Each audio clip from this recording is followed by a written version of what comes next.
Hi everyone, welcome to Spectator Views YouTube channel. So next Team India பார்த்தீங்கன்னா Sri Lanka travel பண்ணுறாங்க T20 series and ODI series விளையாடுறதுக்காக. T20 series 27 தொடங்க போகுது. And Sri Lanka பொறுத்த வரைக்கும் இந்தியா ஸ்ரீலங்கா டைமிங் பார்த்திங்கன்னா ஒரே டைமிங் தான், but slightly cold conditions Sri Lanka. Pitch பொறுத்த வரைக்கும் ஏஷியா கப் டைமில் பார்த்திங்கன்னா பவுன்சி ட்ராக்ஸ் தான் இருந்தது, ஃபாஸ்ட் பவுலர்ஸ் வர்சஸ் பேட்டர்ஸ் கான்டெஸ்ட்டாக தான் இருந்தது. ஸோ நேற்று 2 ஃபார்மேட்டுக்கும் BCCI ஸ்குவாட் அனௌன்ஸ் பண்ணியிருக்காங்க. ஃபஸ்ட்டு ஸ்குவாட்ஸை படிச்சுட்டு தென் ரிவ்யூக்குள்ளே போகலாம். T20 ஸ்குவாட் பொறுத்த வரைக்கும் Suryakumar Yadav captain, Shubman Gill vice captain, SSV Jaiswal, Rinku Singh, Riyan Parag, Rishabh Pant wicket keeper, Sanju Samson wicket keeper, Hardik Pandya, Shivam Dube, Axar Patel, Washington Sundar, Ravi Bishnoi, Harshdeep Singh, Khaleel Ahmed, Mohammed Siraj. So இதான் T20 ஸ்குவாட். ODI ஸ்குவாட் பொறுத்த வரைக்கும் Rohit Sharma captain, Shubman Gill vice captain, Virat Kohli, KL ராகுல் wicket keeper, Rishabh Pant wicket keeper, Shreyas Iyer, Shivam Dube, Kuldeep Yadav, Mohammed Siraj, Washington Sundar, Harshdeep Singh, Riyan Parag, Axar Patel, Khaleel Ahmed, Harshit Rana. So இதான் ODI ஸ்குவாட். ஸோ ஸ்குவாடை பொறுத்த வரைக்கும் நடராஜனுக்கு திருப்பியும் 2 ஃபார்மேட்லேயும் வாய்ப்பு கிடைக்கல, வாஷிங்டன் சுந்தருக்கு திருப்பியும் 2 ஃபார்மேட்லேயும் வாய்ப்பு கிடைச்சிருக்கு. சாய் சுதர்சனுக்கு ODI ஃபார்மேட்டில் வாய்ப்பு கிடைக்கும் அப்படின்னு எதிர்பார்த்தேன், வாய்ப்பு கிடைக்கல. ஸோ T20 ஸ்குவாட் பொறுத்த வரைக்கும் சூரியகுமார் யாதவ கேப்டன் ஆகியிருக்காங்க, வைஸ் கேப்டனாக இருந்து கேப்டன் ஆகியிருக்காரு. ஸோ ப்ரமோஷன் கிடச்சிருக்கு. அண்டு ஹர்திக் பாண்டியா பொறுத்த வரைக்கும் இன்ஜுரி ப்ரோனாக இருக்கார், ஆல்ரவுண்டர். அதனால் ஒர்க்லோட் மேனேஜ்மெண்ட்காக அவரை கேப்டன்சி பொறுப்பு கொடுக்கல அப்படின்னு சொல்லியிருக்காங்க. And 2023 Hardik Pandya T20 captain ஆகும்போது இவர் தான் ரோஹித் சர்மாக்கு அப்புறம் ஃபியூச்சர் அப்படின்னு சொல்லியிருந்தாங்க.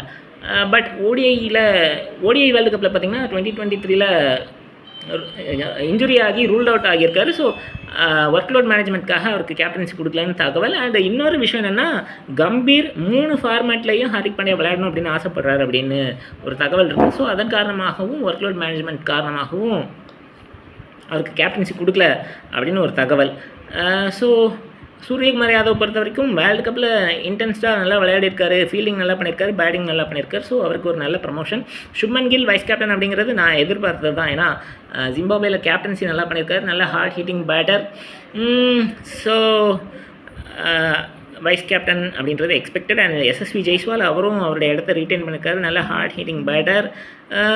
ருத்ராஜ் கெய்க்வாடுக்கு வாய்ப்பு கிடைக்கல, நிறைய பேர் வருத்தப்படுறாங்க. என்னை பொறுத்த வரைக்கும் அவரை டெஸ்ட்டில் நிறைய ட்ரை பண்ணணுன்றது என்னுடைய ஒப்பீனியன்.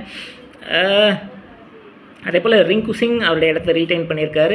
கடைசி 2 ஓவர்ஸில் T20 பெட்டர் பேட்டர், 300 ஸ்ட்ரைக் ரேட்டில் விளையாட முடியும், நல்ல ஃபீல்டரும் கூட. ரயான் பராக் ஆல்ரவுண்டராக ஜிம்பாப்வே சீரீஸில் நல்லா பண்ணியிருக்காரு. அந்த கன்சிஸ்டன்சி மெயின்டைன் பண்ணார்னா நல்லாயிருக்கும். Rishabh Pant left hander wicket keeper, Sanju Samson right hander wicket keeper. இங்கே தான் ஒரு பெரிய பஞ்சாயத்தாக இருக்குது. ரிஷப் பண்ட் பார்த்திங்கன்னா நம்பர் 3 வேர்ல்டு கப்பில் பேட்டிங் ஆடினார். சஞ்சு சாம்சன் பார்த்திங்கன்னா டாப் 3 தான் பேட்டிங், நல்ல ஸ்ட்ரைக் ரேட் வச்சுருக்காரு T20 பொறுத்த வரைக்கும். சஞ்சு சாம்சன் இந்தியாவுக்கு விளையாடாதது சஞ்சு சாம்சனுடைய தவறு கிடையாது அப்படின்னு கம்பீர் ஒரு இன்டர்வியூவில் சொன்னதாக படித்தேன். ஸோ இந்த லெஃப்ட் ரைட் பஞ்சாயத்தை எப்படி மெயின்டைன் பண்ண போகிறாங்கன்னு பார்க்கணும். And Hardik Pandya captaincy pressure இல்லாமல் ஆல்ரவுண்டராக விளையாட போகிறாரு. சிவம் துபே ஜிம்பாப்வேயில் ஆல்ரவுண்டராக நல்லா பண்ணியிருக்காரு. அந்த கன்சிஸ்டன்சி மெயின்டைன் பண்ணாருன்னா சீக்கிரத்தில் 3 ஃபார்மேட்லேயும் வாய்ப்பு கிடச்சிதுன்னா சேனா கண்ட்ரீஸில் ரொம்ப நல்லாயிருக்கும் பவுலிங் காம்பினேஷன் இந்தியா பொறுத்த வரைக்கும்.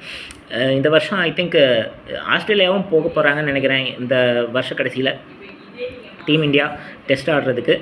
ஸோ அக்சர் பட்டேல், ஜடேஜா ரிட்டையர் ஆகிட்டார். ஸோ எதிர்பார்த்தது தான். வாஷிங்டன் சுந்தர் பொறுத்த வரைக்கும் பவுலிங் நல்லா பண்ணியிருக்காரு, ஃபீல்டிங் நல்லா பண்ணியிருக்காரு. ஜிம்பாப்வேயில் பேட்டிங்கில் கொஞ்சம் ஸ்ட்ரைக் ரேட் நல்லா பெட்டராக மெயின்டைன் பண்ணாருன்னா, ஒரு ஹார்ட் ஹீட்டிங் பேட்டிங் பண்ணாருன்னா நல்லாயிருக்கும். ரவி பிஷ்னோய் என்னை பொறுத்த வரைக்கும் கூகுளி பவுலர் அப்படிங்கிறது தான் மைண்டில் வருது. ஸோ வருண் சக்கரவர்த்திக்கு திருப்பியும் வாய்ப்பு கிடைக்கல.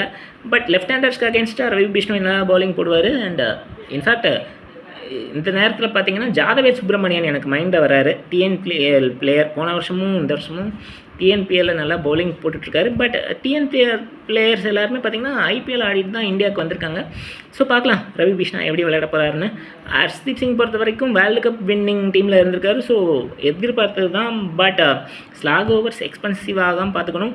கலீல் அகமது ஜிம்பாப்வேல பெருசாக அவருக்கு பவுலிங்கில் ஸ்விங் கிடைக்கல. ஏன்னா டே மேட்ச் ஆடினார். கலீல் அகமது பொறுத்த வரைக்கும் இங்கே கோல்டு கண்டிஷன்ஸில் தான் ஸ்ரீலங்காவில் ஆட போகிறாரு, ஈவினிங்கில் தான் ஆட போகிறாரு. அப்படிங்கிறதுனால ஸ்விங் கிடைக்கும், எஃபெக்டிவாக இருப்பார். சிராஜ் பொறுத்த வரைக்கும் எதிர்பார்த்தது தான். ஏன்னா ஸ்ரீலங்காவில் ஏஷியா கப் ஃபைனலில் எப்படி விளையாடினாருன்னு நம்ம பார்த்துருக்கோம். ஸோ ஆகாஷ் நிறையா போடுவார். அண்ட் ஓடிஐ ஸ்குவாட் பொறுத்த வரைக்கும் Bumrah and Jadeja rested. So ஏன்னா அடுத்த வருஷம் வரைக்கும் ஜூன் வரைக்கும் பார்த்திங்கன்னா டெஸ்ட் அண்ட் ஓடிஎஸில் நிறைய முக்கியமான சீரீஸ் இருக்குது.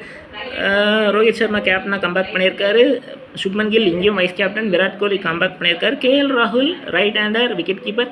Rishabh Pant left hander wicket keeper. இங்கேயும் ஒரு லெஃப்ட் ரைட் பஞ்சாயத்து இருக்குது. கேஎல் ராகுலுடைய பேட்டிங் அப்ரோச் எப்படி இருக்குதுன்னு பார்க்கணும். ஏன்னா T20 வேர்ல்டு கப்பில் அவருக்கு வாய்ப்பு கிடைக்கல. அவருடைய ஸ்ட்ரைக் ரேட் கொஞ்சம் T20 சுமாராக இருக்குதுன்னு. ஸோ அவருடைய அப்ரோச் எப்படி இருக்குதுன்னு பார்க்கணும். ஸ்ரேயாஸ் ஐயருக்கு வாய்ப்பு கிடச்சிருக்கு. ஐபிஎல்லில் கேப்டன்சி நல்லா பண்ணியிருக்காரு. நாக் அவுட்ஸில் நல்லா பேட்டிங் ஆடிருக்காரு. T20 வாய்ப்பு கொடுக்காம ஓடிஐஸில் வாய்ப்பு கொடுத்துருக்காங்க. பேட்டிங் நல்லா இம்ப்ரூவ் பண்ணணும். மற்றபடி ஃபீல்டிங் நல்லா பண்ணுவார். சிவம் துபே திருப்பியும் அவருக்கு ஓடிஐ காலப் கிடச்சிருக்கு. அகெயின் நான் சொன்ன மாதிரி அந்த கன்சிஸ்டன்சி மெயின்டைன் பண்ணார்னா டெஸ்ட்லேயும் வாய்ப்பு கிடச்சதுன்னா நல்லாயிருக்கும். Kuldeep Yadav left arm leg spinner, left right காம்பினேஷனுக்கு நல்லா பவுலிங் போடுவார். ஃபீல்டிங் பேட்டிங் எல்லாமே இம்ப்ரூவ் பண்ணியிருக்காரு. ஸோ நல்ல inclusion. Mohammed Siraj again expected inclusion. Yorkers நல்லா போடுவார். வாஷிங்டன் சுந்தர் அகெயின் பேட்டிங் நல்லா பண்ணணும். And Harshdeep Singh again slog overs நல்லா பவுலிங் போடணும். Riyan Parag first time ODI call up. So அந்த T20 ஃபார்மை ஓடிஐக்கும் கன்வெர்ட் பண்ணணும். அக்சர் பட்டேல் ஏற்கனவே நல்லா வேர்ல்டு கப்பில் பண்ணியிருக்காரு. அந்த கன்சிஸ்டன்சி மெயின்டைன் பண்ணணும். கலீல் அகமது எக்ஸ்பெக்டட் ரொம்ப நாள் கழிச்சு கலீல் அகமது ஓடிஐ விளையாட போகிறாருன்னு நினைக்கிறேன். ஸோ அந்த ஜிம்பாப்வே சீரீஸில் விளையாடின கன்சிஸ்டன்சி மெயின்டைன் பண்ணணும். ஹர்ஷித் ராணா ஃபஸ்ட் டைம் காலப் கிடச்சிருக்கு. ஸோ அவர் எப்படி பண்ண போகிறாருன்னு பார்க்கணும். ஸோ ரெண்டு ஸ்குவாடுமே நல்ல ஸ்குவாட். கண்டிப்பாக India series ODI and T20 series ரெண்டுமே வின் பண்ணுவாங்க. என்னை பொறுத்த வரைக்கும் ரெண்டுமே 2-1 அப்படின்னு வின் பண்ணுவாங்கன்னு நினைக்கிறேன். ஸ்ரீலங்கா வேர்ல்டு கப் ரொம்ப சுமாராக ஆடிருக்காங்க. பனிந்து ஹசரங்கட் ஸ்டெப் டவுன் ஆகிருக்காரு கேப்டன்சியிலேருந்து. ஸோ கண்டிப்பாக இந்தியா சீரீஸ் வின் பண்ணுவாங்க. பட் ஒயிட் வாஷ்னு சொல்கிறது எனக்கு பிடிக்காது. ஜிம்பாப்வேக்கு போகும்போது கூட இந்தியா ஒயிட் வாஷ் பண்ணுவாங்கன்னு சொன்னேன். பட் ஜிம்பாப்வே ஒரு மேட்ச் வின் பண்ணியிருக்காங்க. ஸோ கண்டிப்பாக ஸ்ரீலங்கா ஃபைட் பண்ணுவாங்க. பார்க்கலாம் என்ன நடக்க போகுது அப்படின்றது. உங்களுடைய கருத்துக்கள் ப்ரெடிக்ஷன்ஸ் கமெண்ட் செக்ஷனில் பதிவு செய்யுங்க. உங்களுக்கு இந்த வீடியோ பிடிச்சிருந்தா லைக் பண்ணுங்கள், ஷேர் பண்ணுங்கள், கமெண்ட் பண்ணுங்கள், சப்ஸ்கிரைப் பண்ணுங்கள். இது வரைக்கும் சப்ஸ்கிரைப் பண்ணாங்க சப்ஸ்கிரைப் பண்ணிட்டு பக்கத்தில் இருக்கிற பெல் ஐக்கனை கிளிக் பண்ணுங்கள். நான் வீடியோஸ் போடும்போது நோட்டிஃபிகேஷன்ஸ் வரும். தேங்க்யூ ஸோ மச் ஃபார் வாட்சிங்.